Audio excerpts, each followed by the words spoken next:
Buenas tardes, señor alcalde, autor de la novela, Fernando, queridos amigos, Juan Carlos, vicepresidente de la Pedro el Trejo, José Luis, que van a ser los presentadores de esta novela. Yo agradecer vuestra presencia brevemente, recordando que este es el segundo acto cultural que realizamos en lo que es el actual curso cultural 2019-2020. Y nos sentimos muy satisfechos porque uno de nuestros socios veteranos, Fernando Flores del Manzano, haya querido hacer la presentación de esta, su segunda novela, en este acto y bajo los auspicios de la Pedro de Trejo. Nada más, yo voy cediendo la palabra a los intervinientes. A continuación va a tomar la palabra y el micrófono Juan Carlos López Duque, que hará una reseña de la bibliografía del autor. Muchas gracias. Bueno, gracias, Paco. Cuando dice la palabra Paco, segunda novela, he visto unas caras que se han puesto un poco así. Y cierto es que es la segunda novela de Fernando, pero es también una incursión más en lo que significa su trabajo, su cantidad de trabajo, que de alguna manera hacen que sea uno de los escritores más prolíferos que tiene esta tierra nuestra de Extremadura. Con Fernando me unen tantas cosas que me la ponen siempre como a Felipe II cuando tengo que hacer alguna presentación de Fernando.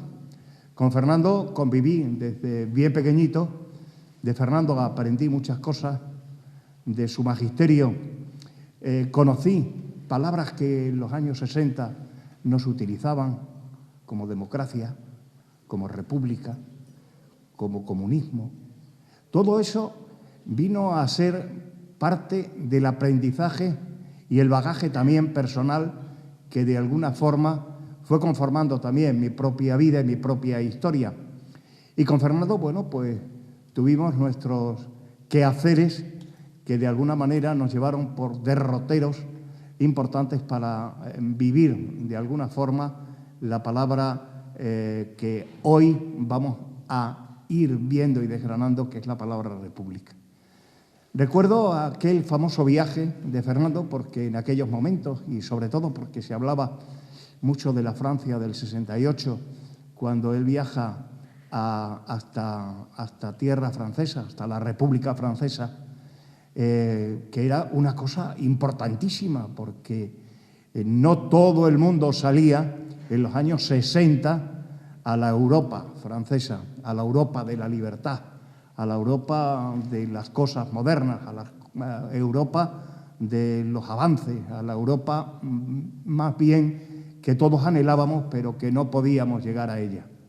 Dentro de todo eso, ese mismo aspecto de los años 60 con Fernando cuando viaja a Francia, le tuve luego después con un íntimo amigo mío cuando se va en los años 70 a Francia, porque también quería vivir unas experiencias importantes, porque no solamente se iba a Francia a aprender francés, que eso ya lo enseñaba el hermano Pedro en San Calixto, sino que se iba a Francia a ver cine o a ver muchas cosas que eran precisamente las que se iban aprendiendo. Y Fernando tuvo ese aspecto importante de ir a Francia en un momento muy especial. Era el mayo del 68, un poquito después es cuando él va a Francia y claro, se viene cargado con todo ese bagaje que de alguna manera pues iba a conducir su vida a lo largo de los años y hasta hoy y hasta este regalo que nos hace con este República, siempre República. Fernando es un escritor que ha sacado absolutamente todo su bagaje del trabajo que realizó tanto en la Complutense haciendo su carrera como filosofía y letras, por una parte, por otra parte políticas, que de alguna forma le convierten de aquellos primeros sociólogos que había en el territorio nacional y de que de alguna manera miraban y se ponían expectantes ante los auditorios de una forma especial, porque todavía no conocíamos esos lenguajes con los que nos hablaban desde el aprendizaje que nos traían. Y quizás sea lo más importante que Fernando ha podido transmitir tanto a los miles de alumnos que han pasado por sus aulas a lo largo de los años, como su trabajo fundamental y real, luego después lo que ha ido desgranando a lo largo de la propia historia como escritor, y además haciéndolo con un rigor absolutamente extraordinario. Yo no sé, su mejor amiga es Pilar, su mujer. Sus mejores amigas son su hermana, que ahí está Peñi, que convivió con él y vivió con él los años duros de Madrid. Pero su gran amiga de los últimos años es Esther. Es el lugar y el sitio donde tiene reservado el propio Fernando su sitio y su lugar para vivir también lo que es todo lo que puede aprenderse, y todo lo que puede aprenderse no para quedarse lo uno, que es lo bueno que tiene Fernando. Fernando de cada libro busca y saca otro, de cada situación busca un momento especial para acercarnos a otro conocimiento más. Y quizás eso de los archivos en los que ha buceado a lo largo y ancho de todos estos años haya sido el descubrirnos cosas que teníamos ahí guardadas, que vivían en el sueño de los justos, de los legajos, y que no salían fuera más que cuando lo desempolvaban los archiveros o los propios estudiosos, como es el caso de Fernando. Desde viajar por la transhumancia o desde el ir acercándose a los diferentes pueblos del valle para conocer cómo era la vida, cómo era la trascendencia, cómo era la música, cómo era la gastronomía, cómo era todo lo que hacía vibrar nuestro común amor, que es el Valle del Jerte. Bueno, pues eso hasta llegar luego después al pañuelo del coronel Rosales, que es buscar también la incidencia de algo que, aunque es una novela, pero las novelas de Fernando, y ya con la segunda, cuando la lean, verán que tiene mucho de realidad histórica, de realidad personal, e imagino que también de realidad real, porque lo que cuenta Fernando siempre es con una sapiencia tan extraordinaria que no puede dejar de irla poniendo en letra sobre letra para llegar a conformar lo que es este regalo que nos hace Fernando de vez en cuando, que es ponernos un libro en las manos, no para que no nos olvidemos de Fernando Flores del Manzano, que ya no nos vamos a olvidar en la vida, sino para que aprendamos muchas cosas de Valdartilla, para que aprendamos de Tornavacas, para que aprendamos de Cabezuela, para que nos acerquemos al tío José María Muñoz, para que tengamos la posibilidad de conocer los monumentos de Cabezuela del Valle, para que veamos lo que ha sido la historia del siglo XIX y el XX en la Plasencia decimonónica y luego ya más cercana, para que nos acerquemos a la guerra civil, para que conozcamos también la República, para que sepamos lo que se hacía en una ciudad como esta o desde una ciudad como esta, en lo referente también al buen hacer de la consolidación que se hizo desde los diferentes obispos de nuestra ciudad para ayudar a los necesitados. Todo eso ha sido lo que ha conformado este escritor tan prolífero, pero también este escritor tan sencillo, porque luego después la propia sencillez hace que tenga siempre algo muy importante, siempre. Sentado a la lumbre de unos troncos de cerezo, me dijo una vez: volveré. Y hoy te digo, volveré a presentarte el próximo libro. Muy bien,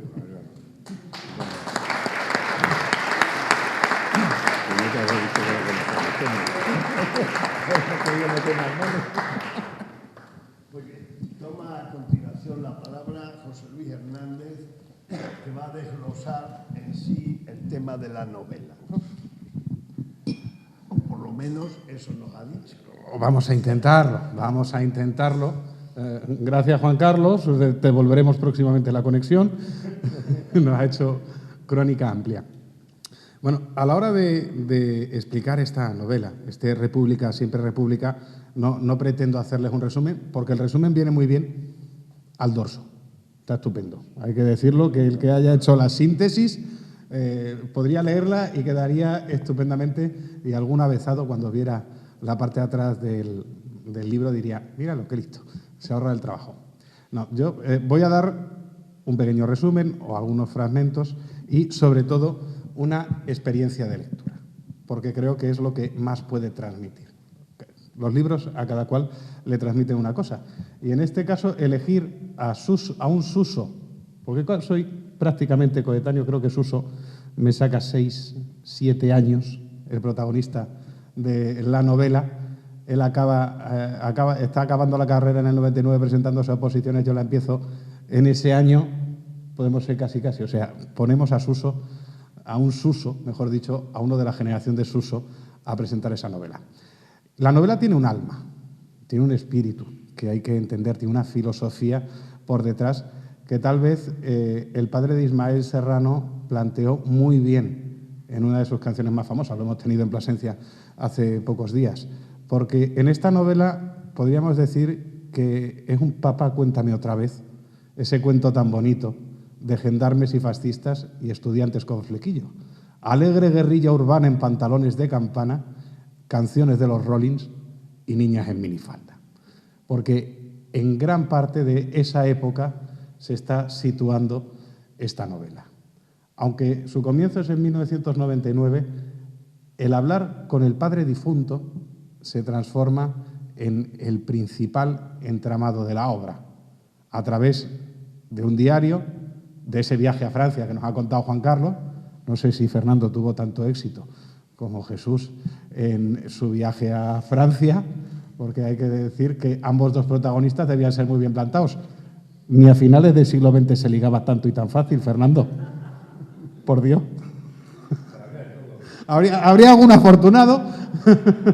No es el caso del que le habla. Es ficción. La novela está a caballo entre el siglo XX y esos años finales, 60, principios 70. Vemos todavía manifestaciones y nos refleja esas manifestaciones, coletazos de mayo del 68, y nos va dando dos visiones. La del siglo XXI, la de los años 70, con la política como fondo, con la vida personal y el futuro de un joven estudiante u opositor recién terminado de estudiar, que busca su lugar no solo en la vida a través de un futuro laboral, sino también busca su futuro ideológico, está buscando su futuro político. ¿Dónde me sitúo? En esa línea que somos tan aférrimos a marcar en este país, ¿a qué lado de la línea me sitúo? ¿O me sitúo más cerca de la línea por un lado o me sitúo más lejano de la línea por otro? Es un manual de descubrimiento político. Cuando empiezas a leer el libro, sobre todo a los usos, me vais a permitir que emplee esa palabra, lo que nos llama la atención son vocablos, como púdica, albarda, ojienjuto, esparcimiento, potosí, que toca buscarlo en el diccionario, tósigos, plúmbeos, aquí no sé, lavajos, cérvidos, el sobrado, tan extremeño, las remostosas o el quisque. Esos vocablos que mi generación ha perdido y que te llaman la atención sobre el texto. Pero eso son solo las primeras 20 páginas. A partir de la página 20 te centras en esa trama que te ha atrapado. Porque a ese descubrimiento ideológico o ese camino de descubrimiento ideológico se suma, por un lado, la memoria histórica, con la historia de la familia oculta de la que es poseedora la madre de Jesús y abuela de Suso, y que se aferra hasta las últimas hojas de la novela para tratar de descubrirla. ¿Qué ocurrió en esa caputela ubicada en Extremadura? Y voy a probar que está ubicada en Extremadura, aunque él no lo diga en toda la novela. En esa caputela que se podría... Bueno, les dejo a ustedes que decidan. El pueblo del norte de Extremadura que podría ser, pero que lo tenemos como a 50 kilómetros por la Nacional 110. Esa abuela que se resiste absolutamente a soltar la historia de la familia en la guerra civil, los hermanos que les tocó combatir a un lado y a otro, dependiendo de su ubicación geográfica.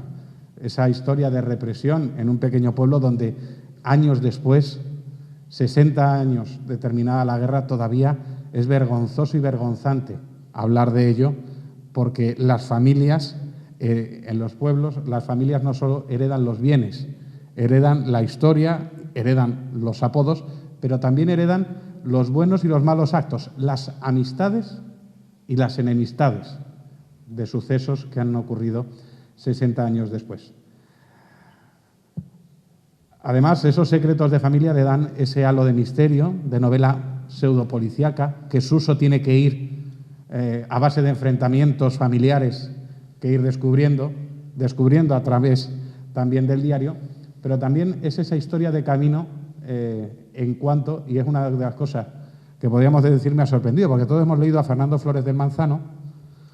Entonces, el que Fernando en sus libros te meta una escena de intimidad sexual absoluta, te quedas, ¿un día? ¿Pero este de Fernando? ¿Me he confundido? ¿Me he cogido otro? Me he ido... pero bueno, ¿por qué? Porque de Fernando lo tenemos asumido como el historiador riguroso, el historiador detallado, de archivo, de nota al pie. No hay ni una nota al pie. No es un libro de Fernando, no hay notas al pie.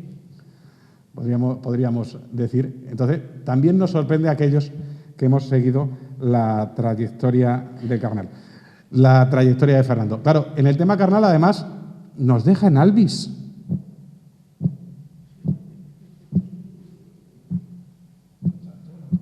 Hay alguna que nos dejas en albis. Es decir, que puede ser que haya un segundo diario escondido en otro rincón de ese sobrado de la casa del pueblo, que nos dé para una segunda parte y nos digan qué pasa con Maite y qué pasa con Malena, que tiene nombre de tango, y ya se podrán figurar ustedes lo que puede dar de sí.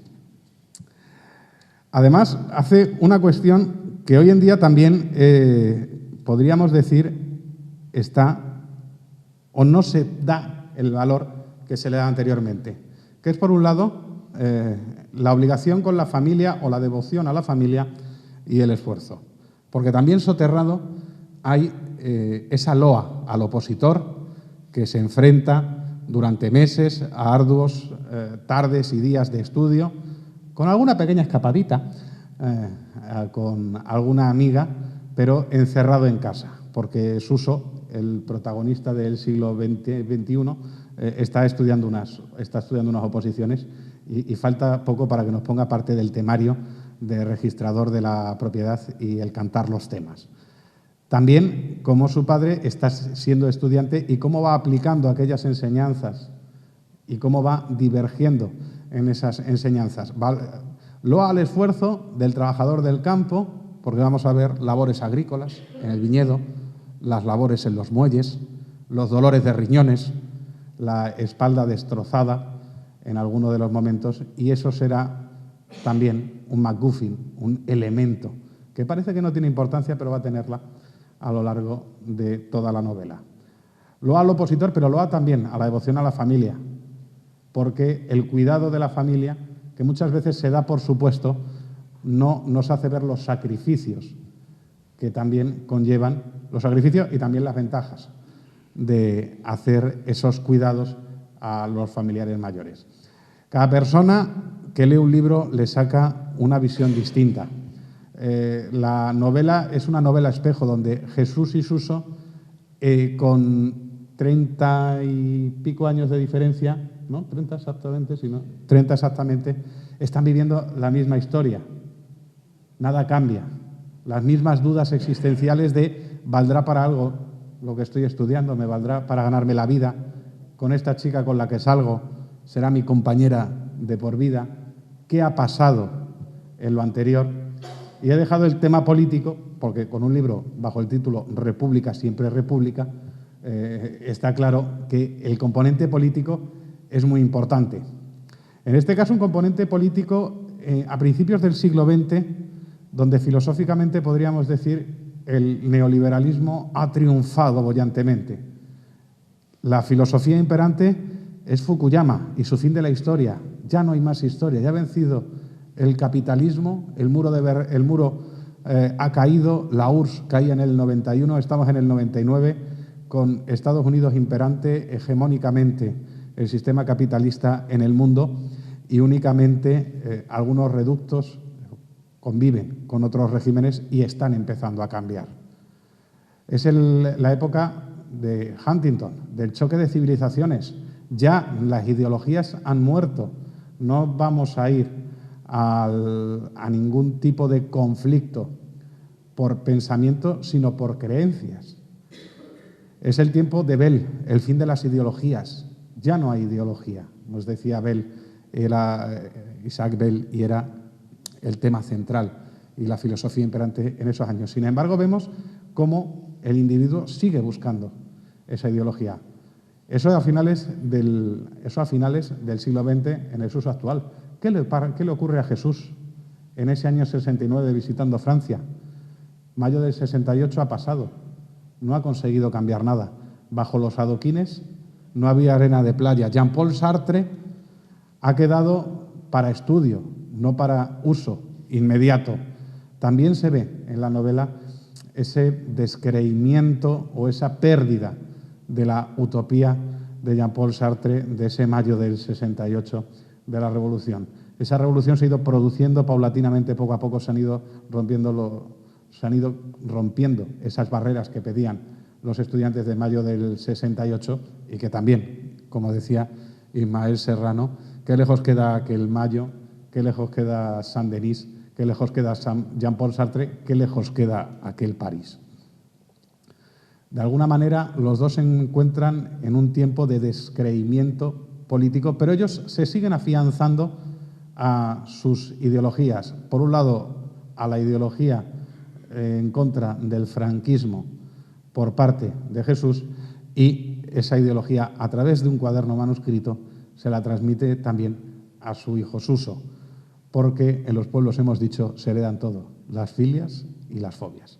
Esa ha sido mi pequeña lectura particular, que espero que les haya dado los retazos suficientes, sin desvelar demasiado del argumento, que es la posición complicada en la que yo me encuentro. El incitarles a ustedes a coger la novela, a disfrutar la novela y, de alguna manera, sin que les haya hecho, como dicen ahora los modernos, decimos los millennials, sin haberles hecho spoilers demasiado gordos. Spoiler. Además, es que se tiene que decir así, spoiler, ¿verdad? Para que no sigan hablando ni de series, ni de libros, ni de ningún otro tema que estemos siguiendo, sin haberle hecho esos spoilers demasiado graves para que puedan disfrutar de la novela, como ya les digo. Luego, he anotado algún otro palabra, pero ya los tendría que buscar en la obra. Y hablando con Fernando, días anteriores, lo tengo marcado, decía que en ningún momento dice que el pueblo sea extremeño. Y aquí lo siento, pero me meto en tema político también actual. No es la intención, es lo escrito. Y leo. Acordasteis que el primer tramo del viaje lo haríais en tren. 2 días después de la conversación salías de Atocha a las 8 de la mañana. El trayecto te resultó penoso, lento y aburrido, cruzando pueblos manchegos que nada te decían. Recordaste un reportaje leído en la prensa sobre cómo estaban llenándose los pueblos toledanos próximos a la comunidad madrileña de residenciales que afeaban la fisionomía del campo y los convertían en ciudades dormitorio. Especulación pura y dura, pensaste, al contemplar el horizonte erizado de grúas al paso por Illescas. Dejaste atrás Talavera de la Reina, Oropesa con su imponente castillo, Navalmoral de la Mata, al llegar a una estación plantada en medio del descampado llamada Monfragüe. Divisaste a Flor, que había estado dando sucesivos toques al móvil a los que no pudiste responder por falta de cobertura. En las inmediaciones se alzaban fantasmagóricos pabellones en estado ruinoso, puertas reventadas, ventanas sin cristales que dejaban al descubierto un sinfín de inmundicias, pero que evocaba tiempos mejores. cuando debió ser una referencia ferroviaria importante. Ese viaje entre Atocha y la estación de Monfragüe, que todos hemos recorrido y que nos habla antes que también estaba cerquita del pueblo. Ergo, querido Fernando, Caputela. Pero no se explica. No. ¿Qué pueblo es? Todos suponemos que empieza por C, por A y acaba por A, que cambiamos la P por una B y ahí ya tenemos el pueblo establecido prácticamente. Espero que lo disfruten, al menos tanto como lo he disfrutado yo, y que también les animo a leerlo despacio. A mí me ha tocado leerlo 2 veces, por la primera vez el ansia viva, como se suele decir, el enganche de la novela, hace que se pierda cosas. Una segunda lectura, también más reposada, más relajada, permite leer entre líneas, donde Fernando Flores del Manzano también nos dice mucho y de por qué ese lema RSR, República, siempre República, da el final del libro, pero se puede ver prácticamente desde el comienzo. Muchas gracias. Gracias, José Luis. Toma la palabra el autor, Fernando Flores del Manzano.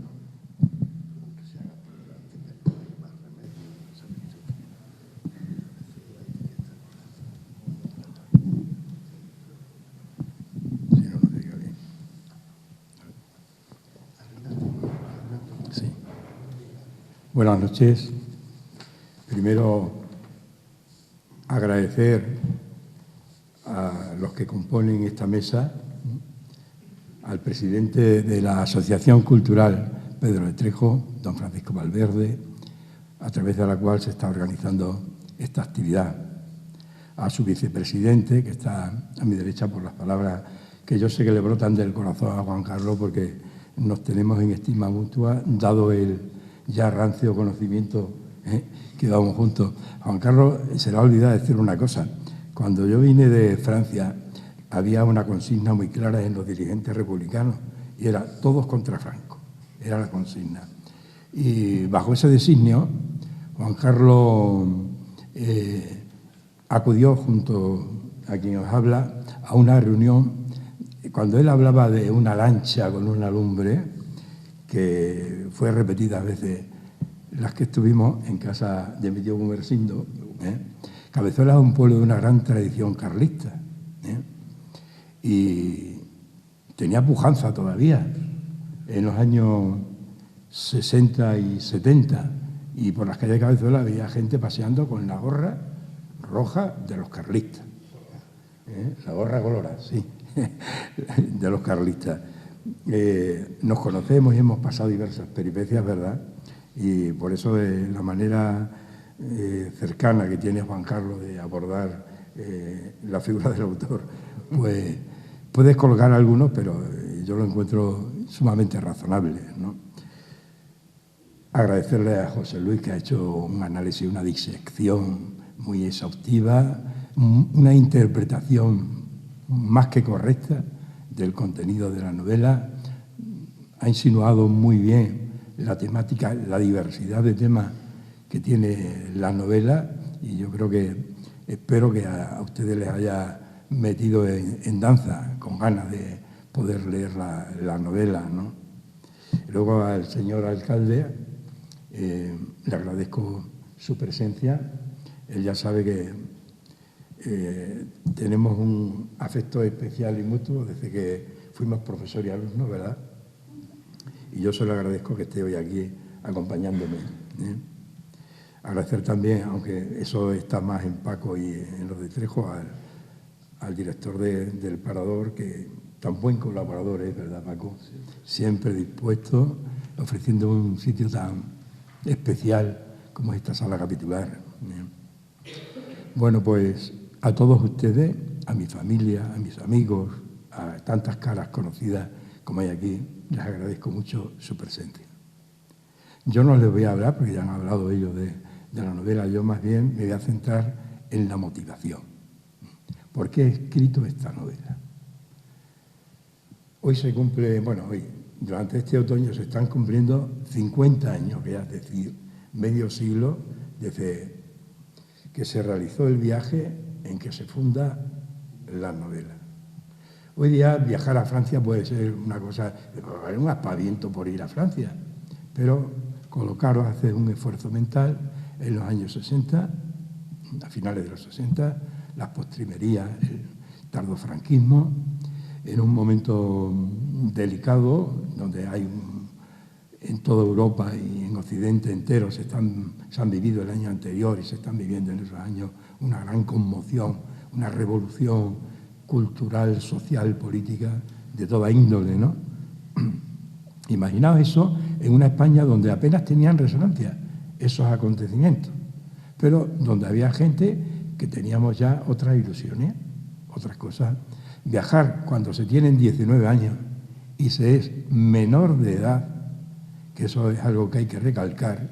Hoy día a los 18 parece que ha sido siempre uno mayor de edad en ese momento, ¿no? Hasta los 21 no adquiría la mayoría de edad. A mí, de hecho, me costó una guerra enorme con mi padre para que me diese la autorización y poderme sacar el pasaporte para viajar. El pretexto que yo tenía era aprender francés. Bueno, en la novela se habla ahí de esas cosas, ¿no? Era eso, pero mi padre muy astutamente decía, sí, ya sé yo lo que vas tú. Ya sé yo lo que vas tú. Por una experiencia que se cuenta en la novela que había habido previa, claro.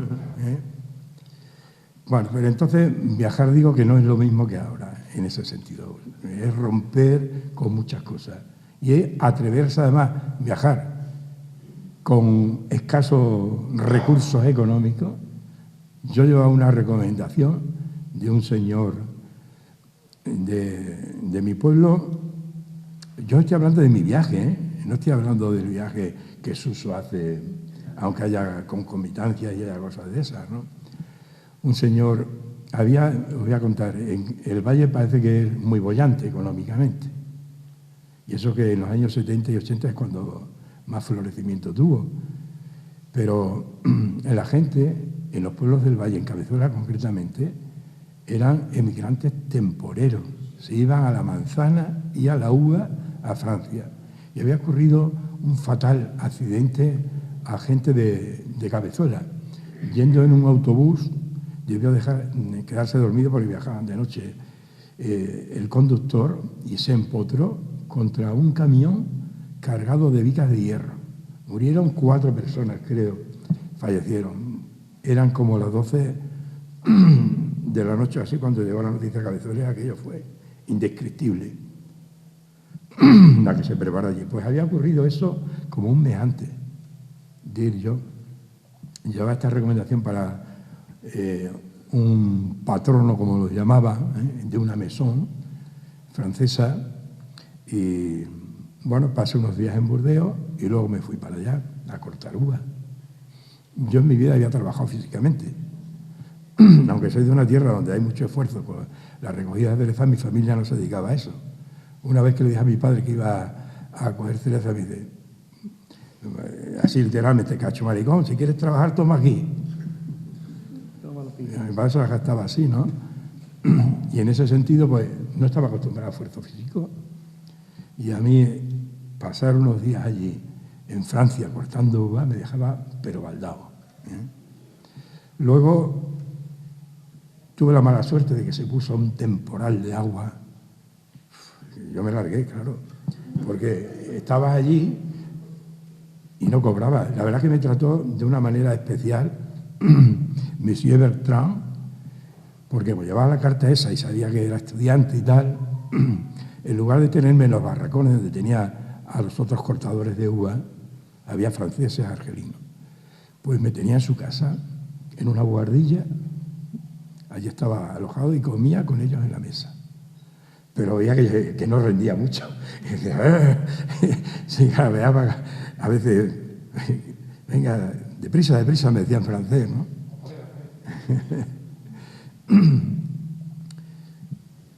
Pues de Guatemala fui a Guatapeor.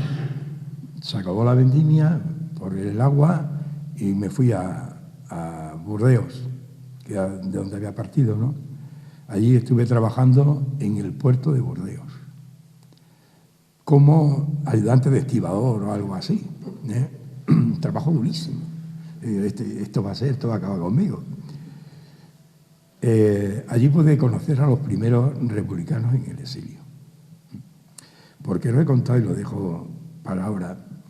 El ir yo a París tenía como finalidad entrevistarme con un dirigente de la República llamado don Fernando Valera, que fue el último presidente del gobierno de la República en el exilio y el que firmó el acto de disolución de dicha república en el año 77. Llevaba una carta de recomendación de un tío abuelo mío. Yo creo que ya alguna vez he hablado de él.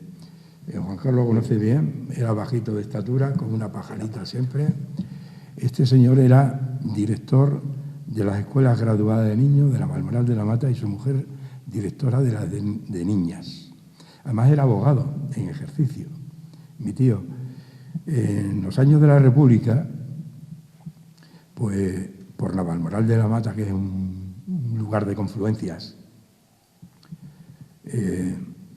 recalaban allí políticos importantes. Gordón Ordaz, Marcelino Domingo, Francisco Barnet. Os he citado dos ministros de Educación. Sabéis que una de las mayores preocupaciones de la República fue la educación, la que dignificó el oficio del magisterio y además capacitando a los maestros no solamente para enseñar, sino como dinamizadores, como motores del desarrollo local, ¿no? Y en el sueldo ya no se podía hacer que eran maestros, que pasaban más hambre que un maestro, ¿no? En la época de la República. Por citaros algunos, pero con quien más trato tenía, además de Fernando Valera, era con José Giral, ministro de la Marina y luego que fue presidente de la República en España durante la guerra. Giral frecuentaba la Balmoral porque tiene intereses allí. Su mujer era Morala, era Navalmoral, y era un hombre muy influyente en toda el área de la Alta Extremadura. Mi tío les acompañaba a los mítines, porque era a pesar de que era pequeñito y tal, pero era un buen orador. Cuando en Madrid, en el cuartel Don Juan de Austria, que mira al Parque del Oeste, sitio muy bonito, allí es donde tiene los archivos de los consejos de guerra. Cuando a mi tío hacen el consejo de guerra, estaba destruido el expediente prácticamente. Me dejaron porque coincidía mi nombre con el de mi tío, Fernando Flores. Yo es que es familiar. Y haciendo un esfuerzo muy grande, después de rogárselo mucho, me pusieron con una mascarilla y tal allí. Y pude consultarlo. Se leía penosamente, pero se leía. Las acusaciones que le hacen a mi tío siempre van en que era un incendiario, que levantaba las masas, era un agitador. Bueno, le ponía... Pues por eso a lo mejor le buscaban también que se quedaban a dormir en su casa en Navalmoral estos líderes de la República. Y el señor Valera se acordaba perfectamente y habían transcurrido ya muchos años, en el 69, tanto como 30 años, se acordaba perfectamente y me lo definía mi tío. Digo, exactamente, lo ha descrito usted muy bien, quién era, ¿no? Pues esa parte la cumplí. Me tuve que venir precipitadamente, como le pasa al protagonista de la novela, para España, ¿no? Y se preguntaba José Luis si Suso y su padre, don Jesús, habían tenido ese tipo de cosas. Pues te digo que es más que probable que sí. Lo que se cuenta ahí en el diario es un trasunto de lo que vivió el que está hablando ahora. Ficcionado un poco, pero en gran parte respetando mucho los cuadernos manuscritos. Y ya entro en otra cosa, como esta novela, cuando la escribí, la titulé El arca de los arcanos. Cuando leas la novela entenderás ahora por qué se llama República, ¿vale? Pero también entenderías por qué se llama El arca de los arcanos, el primer título que manejé. Un arca que están aquí mis hermanos y lo recordarán bien, que una abuela nuestra mi abuela Teodora tenía en casa. Yo era el enchufado de mi abuela, me quería mucho, yo también, en reciprocidad, ella también la quería mucho. Mi abuela siempre en la faltriquera, vivió casi 100 años, guardaba una llave que estaba mellada en la empuñadura, ¿eh? No dejaba ir a nadie, nada más que cuando iba a abrir me llamaba a mí para que la acompañara al arca. Y nada más tapar el arca salían unos efluvios, unos aromas a membrillo, a espliego. Allí tenía ya las sábanas bordadas, lo mejor de San Juan, lo tenía allí guardado mi abuela. Entonces ese arca me sirvió porque este diario, que estuvo rodando por mi casa mucho tiempo, al final lo pude rescatar, porque somos una familia numerosa, los hermanos pequeños parece que gozan desayunando de la cosa de los mayores, y en ese sentido pues lo pude salvar. Durante décadas lo he tenido, al final, cuando tenía 40 y tantos años, lo transcribí en el ordenador y quería buscar cómo sacarle provecho al diario ese, porque es una experiencia que para mí supuso mucho en aquel entonces, ¿no? Y entonces, la motivación para escribir la novela es arropar un poco, ficcionando, y dar salida al diario de esa experiencia tan vital, en mi caso, ¿no?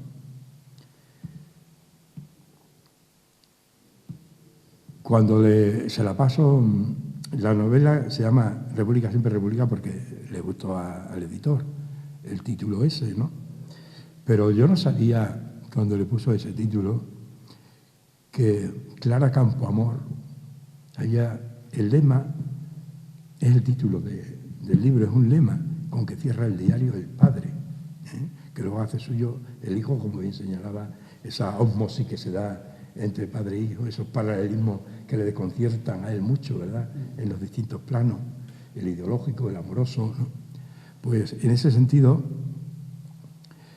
Clara Campoamor, cuando dio una conferencia en el Ateneo de Madrid y un periodista del Liberal le preguntaba ¿qué modelo de Estado prefiere usted?, respondió con toda claridad: República, República siempre. No exactamente el título, está alterado un poco, porque lo encontraba a la manera más razonable con el estado natural de los pueblos y la evolución política de los pueblos, ¿no?, en ese sentido. Pero esta no es una obra tendenciosa, no es una obra cargada de ideología, aunque algunos lo puedan sospechar. No es una novela histórica en absoluto, aunque todo lo que pasa en la novela es historia también, ¿eh? Pero no es una novela centrada en la época de la República, como ya ha aclarado José Luis, es de finales del siglo XX y principios del siglo XXI, porque hasta que sacan las oposiciones pasan unos cuantos de años ahí, ¿verdad? Y el epílogo lo cuenta, además, el transcurso de esos años, ¿no? Es una novela en ese sentido que quien busque a lo mejor se decepciona, creyendo que va a ser una novela histórica, una novela contemporánea, de pasión, de vida.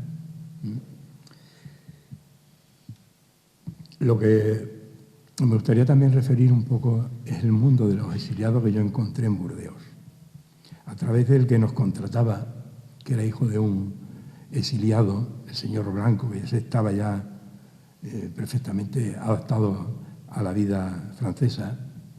Pues me puso en contacto con los exiliados en Burdeos. Toulouse y Burdeos tenían, por la proximidad también, muchísimos exiliados españoles, no solamente estaban en París, ¿eh?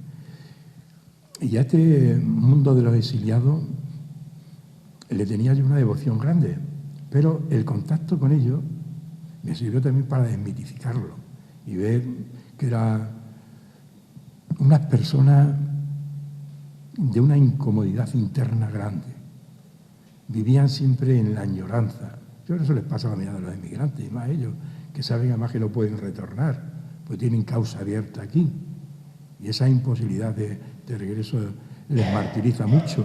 Ahí se cuenta, y es verdad eso, cuando tiene la reunión con un grupo, el protagonista de exiliados, lo que pinta ahí, las preguntas que le hacen, el que esperaba que le hicieran preguntas de política y de cosas de esas, son de las cosas que, cómo es la gente, cómo se divierte, qué come, cómo van los equipos de fútbol, cada uno del sitio de donde es, Cosas de lo más normal, ¿no? En eso. Pero pude comprobar que era un grupo de personas malhadadas, erráticas, sin integrarse en absoluto. Vivían en Francia, pero vivían entre ellos, en el pequeño círculo, y no tenían apenas convivencia con los franceses, que se portaron, por cierto, poco bien, ni al principio de llegar, ni luego a la hora de integrarlos, en el sentido... fijaos que hasta la famosa compañía que tomó la ciudad de París, la 9, han tardado hasta que no ha llegado una hija de exiliados republicanos, Ana Hidalgo, no han reconocido la importancia, y ahora sí se lo están reconociendo, que tuvo la 9, fue la primera que llegó y tomó dentro de Leclerc, ¿no? Esto lo digo para que comprobéis el ninguneo a que han estado sometidos siempre los españoles exiliados en Francia. Bueno, pues digo que tenía pasado no sé, a lo mejor me estoy pasando ya de tiempo, ¿no? No, vamos bien. ¿Qué vais? Vamos. Bueno. Tenía eso. Entonces, con 55 años, hice un parón en mis trabajos de investigación durante 2 años. Cierto es que salieron algunas cosas que ya estaban escritas de antes, ¿eh?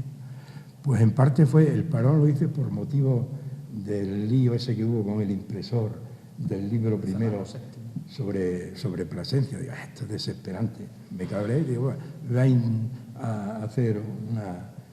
Pero durante esos 2 años senté las bases para 2 novelas. Las 2 están ya publicadas.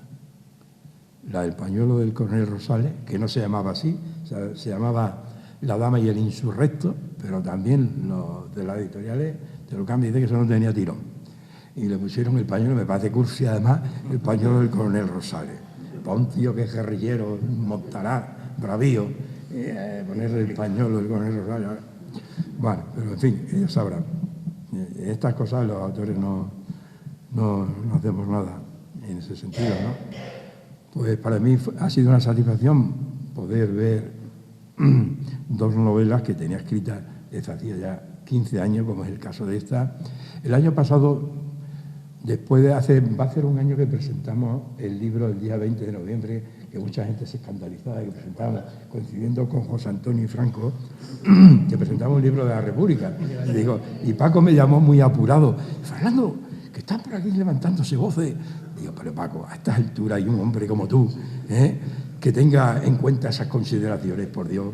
Vamos a dejarnos ya en paz después de todo el tiempo transcurrido, ¿no? En ese sentido, ¿no?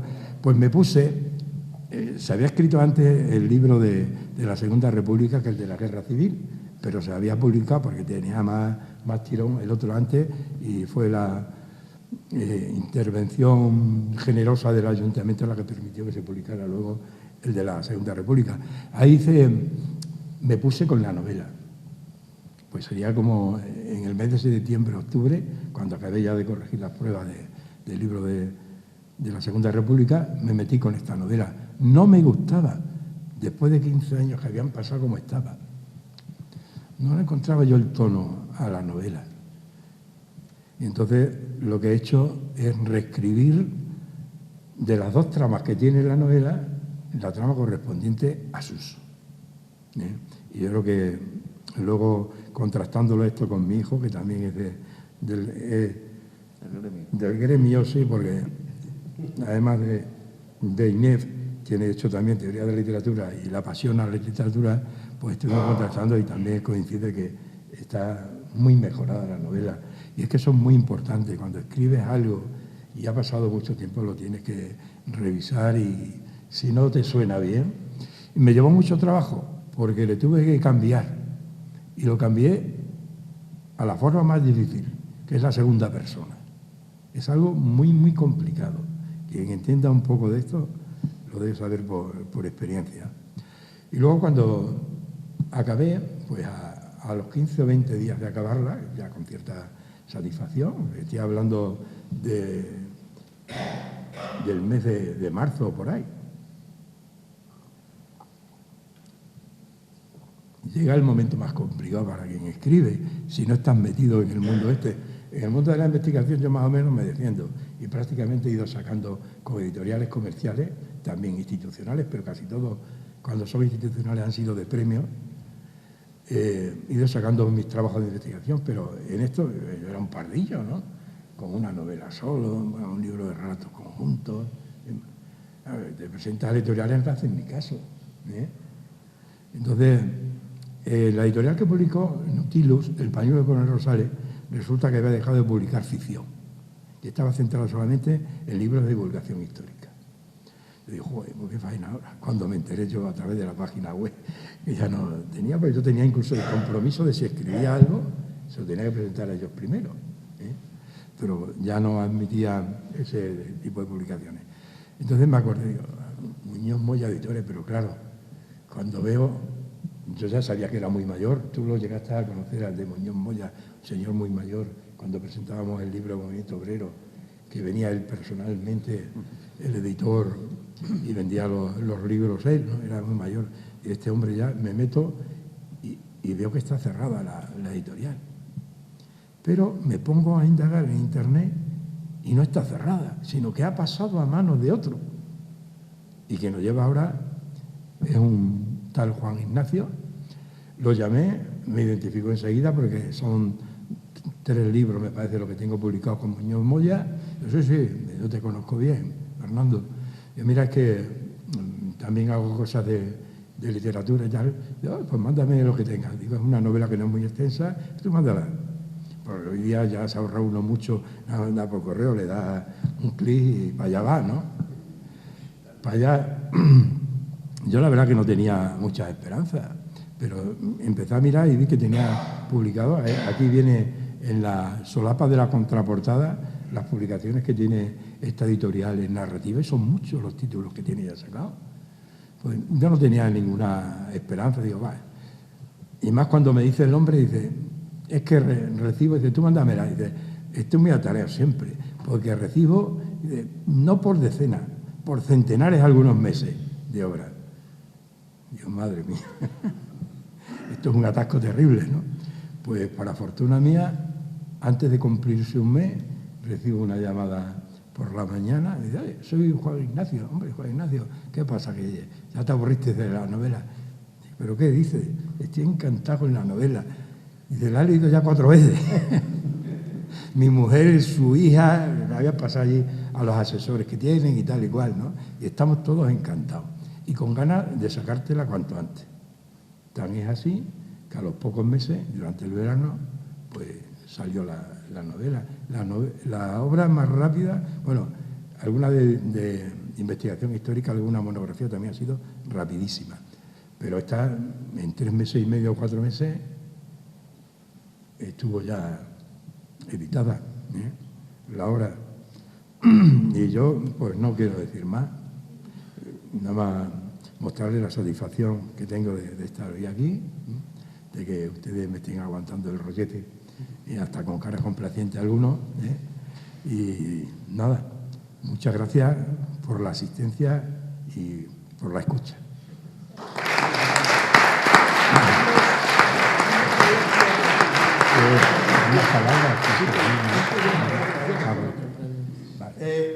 Antes de terminar el acto, como siempre es costumbre, abrimos una ronda de intervenciones. Si alguien quiere hacer alguna consulta, alguna pregunta, con mucho gusto el autor está ahí para responder. De manera que si alguien que ya haya leído la novela, porque ya está en el mercado hace unos días, pues si quieren intervenir, tomen la palabra. Bueno, pues dejamos ahí el tema y damos la palabra para que cierre el acto a nuestro alcalde Fernando Pizarro García Polo. Muy bien, muy buenas noches a todos. Tengo que decirles que cuando tengo la posibilidad de escuchar al profesor Flores del Manzano, pues pierdo 30 años de golpe. Como él bien decía, yo he tenido la suerte y el privilegio que posiblemente comparta con pocos de los que están aquí, pero les aseguro que es un privilegio. Ha sido mi profesor durante 3 años en el Instituto de Bachillerato Gabriel y Galán. y le tengo mucho que agradecer, y gran parte de lo que soy y de lo que sé, pues se le debo a este hombre que ha ejercido su magisterio no solo en el aula, sino, como podemos comprobar con sus investigaciones y sus publicaciones, lo ha ejercido de manera denodada con todos los trabajos que ha realizado. Me ha dado oportunidades tales como las que él comentaba anteriormente, la de que el ayuntamiento, que compartíamos la señora López, el señor Izquierdo y yo no hace mucho tiempo, tengo que decirles que les echo mucho de menos y que fue especialmente fructífero en el aprendizaje también de ellos, pues publicamos ese libro de la República.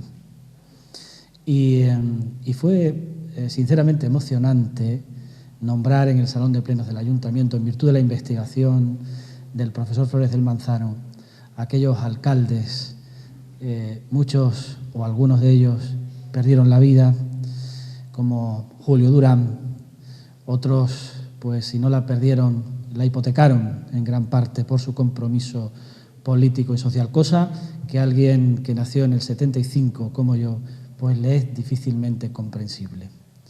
Por esa razón, el estudio de la historia, la investigación profunda de los movimientos políticos históricos es tan importante, con el fin, como decía antes, con ese magisterio de Fernando, pues es tan importante para que la historia no se repita cuando es mala y nos permita enriquecernos con aquellas cosas buenas que nos permitieron movimientos como el de la Segunda República, sin ningún tipo de duda. Le debemos mucho, los docentes, a la República y esta ciudad también. Entre otras cosas, el Colegio Santiago Ramón y Cajal, donde yo estudié la EGB y el parvulario, pues es heredero del espíritu de la defensa de la educación de la Segunda República y de la Institución Libre de Enseñanza, al frente de su primer director, don Guillermo Gómez de la Rúa. Por lo tanto, en todo esto, ya digo, y no solo por la Segunda República, sino porque hemos conocido la historia profunda de esta ciudad, de este territorio, desde el siglo XIX hasta la actualidad, a través de sus investigaciones. Bien es cierto que sus investigaciones nos han permitido también ahondar en su propia vida, como es el caso de esta novela, de la cual yo no puedo hablar porque la leeré fervientemente después de esta presentación. Pero sí que me retrotrae a un momento que comparto con todos vosotros y que me emocionó mucho vivirlo, porque fue uno de los momentos en los que más cerca pude estar de eso que Fernando vivió con una vivencia personal, como él bien decía, en ese encuentro con los republicanos exiliados en Francia. No sé si recordarán, porque seguramente algunos de los presentes estuvo en aquel momento, en un teatro Alcázar abarrotado hace 10 años, en un concierto de un extraordinario cantautor, aún vigente, pese a ser uno de los símbolos de aquel momento de finales de los 60 y de la transición española. Estoy hablando de Paco Ibáñez, el que cantara magistralmente y le pusiera música a los poemas de Juan Agustín Goytisolo o de Blas de Otero. Aquel recital al que yo tuve la oportunidad de ir me permitió ver la emoción en la cara de algunos que allí presentes habían vivido hacía 40 años el mismo concierto en Francia. Podría decir los nombres de aquellos que se pusieron de pie enfervorizados, hablando precisamente de aquel recuerdo que forma parte de la historia, si bien es cierto, más dura recientemente de nuestro país, pero también ellos eran la imagen de aquellos a los que le debemos la libertad y la democracia, que los que hemos nacido en ese periodo de tiempo tenemos la posibilidad de disfrutar. Por eso aquel contacto fue, la verdad, emocionante, y ese recuerdo me lo ha traído las palabras de Fernando cuando nos explicaba cómo es la génesis de esta novela. Curiosamente, en aquellos momentos descubríamos familiarmente una cosa que nos sobrecogió, y es que mi bisabuelo, ferroviario, que vivían en Cañaveral, donde nació mi abuela, un 14 de febrero de 1927, pero que mantuvieron en el más absoluto silencio, pues el episodio que en el año 36 mi bisabuelo vivía siendo arrestado por el Ejército Nacional por la huelga que había iniciado Renfe en aquel momento y que impedía que al ejército, al movimiento, le llegasen los suministros a través de la red ferroviaria. Este hombre bueno y trabajador, bien es cierto también sindicalista y defensor de los derechos de los trabajadores, pues terminó en una cárcel. Mi abuela siempre mantuvo el silencio al respecto y mi madre no conocía en absoluto la historia de su propio abuelo. No lo conocía porque la época que se inicia justo después, los 40 años fueron de silencio de aquellos que, si bien es cierto, salvaron su vida, como decía antes, la tuvieron que hipotecar por ese compromiso social. Pues en aquellos días descubríamos de una manera singular, cuanto menos, el secreto que se guardaba en las generaciones que todavía seguían con vida de la familia. La hermana pequeña de mi bisabuela, mi bisabuela se llamaba Cecilia, como la patrona de los músicos, y había nacido precisamente el 22 de noviembre del año 1900. Pues su hermana pequeña, que aún seguía con vida y vivía en Olivenza, llamó a los nietos de mi bisabuela para entregarles la documentación que todavía ella guardaba con el más absoluto secreto y que consideraban, no ella, sino sus hijos, que debía entregarse a los herederos de aquel Pedro González Caballero que había sido arrestado en la Guerra Civil. En aquellas cartas que todavía guardaba, había una donde mi propia abuela decía que con 10 años iba a llevarle a la prisión de Cáceres la comida a su padre, con el miedo atroz de que cuando llegara le devolvieran la ropa de su padre. Aquello nos sobrecogió porque no conocíamos la historia, pero sobre todo nos sobrecogió el silencio de décadas que hizo que sus nietos no conocieran en ningún momento la historia de aquel hombre bueno. Al final, no solo los que tenían un compromiso político, sino todos aquellos que podían ser adversarios enemigos de lo que se impuso, pues sufrieron la lacra de aquello que vivimos, ya digo, uno de los episodios más terribles de nuestra historia. Y todo esto me lo ha recordado esta novela. Al menos me lo recuerda el comentario que hacen los que me precedían en la palabra y de manera especial a su autor. Porque cuando una obra es capaz de emocionarte desde las primeras páginas y te lleva a ser tú parte de la trama de la novela, embarcada en un momento histórico pues tan intenso como el que definen, el de finales del siglo XX, pero con la memoria permanente y viva de la dictadura, pues evidentemente cuando uno es capaz de formar parte del argumento de alguna manera, pues es porque el escritor ha conseguido llegar al corazón del que lo lee. Y eso es lo que hace Fernando, precisamente.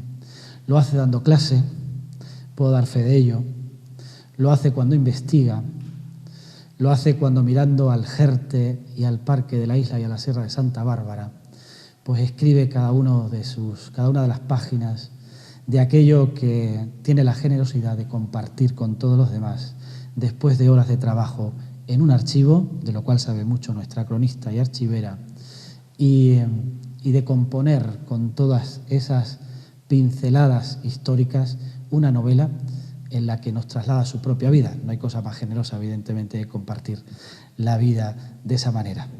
Así que yo quiero agradecerle todas esas posibilidades que nos otorga. Lo digo muy sinceramente y con mucha emoción, porque no quisiera que vieran en mí palabras institucionales.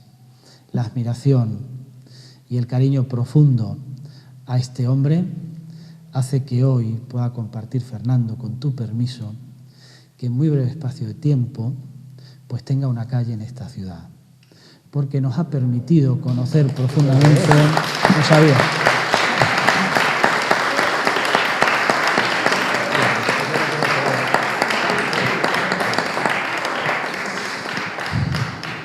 Es merecido y precisamente lo mejor es compartirlo aquí, que estamos muchos que le queremos.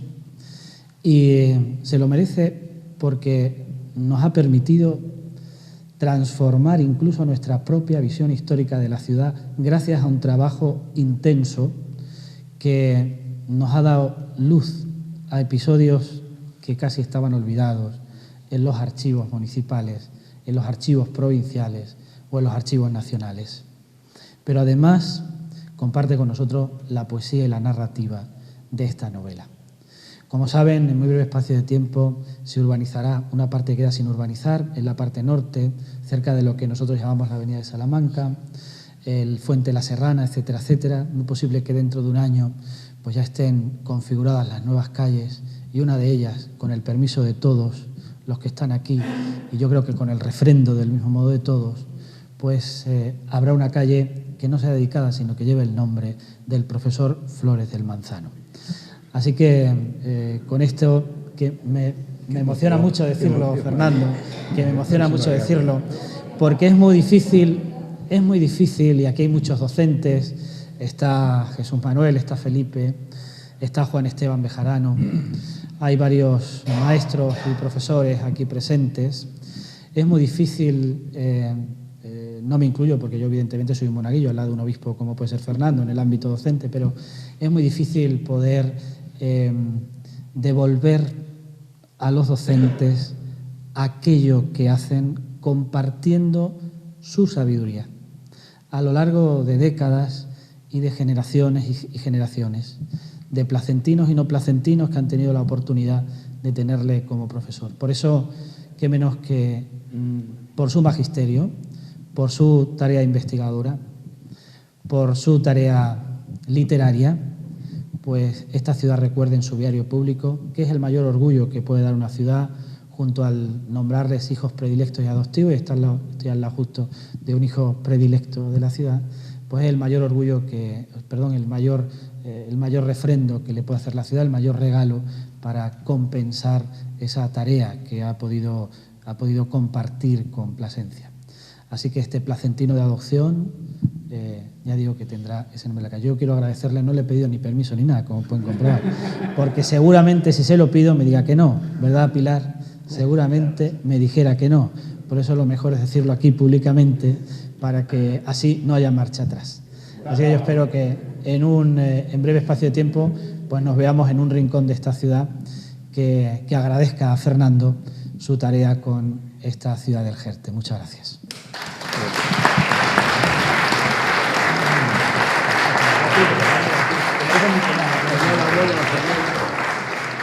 Bueno, pues muchas gracias por vuestra presencia y en breve ya tendremos otra reunión para desarrollar el curso cultural, ¿de acuerdo? Buenas noches a todos.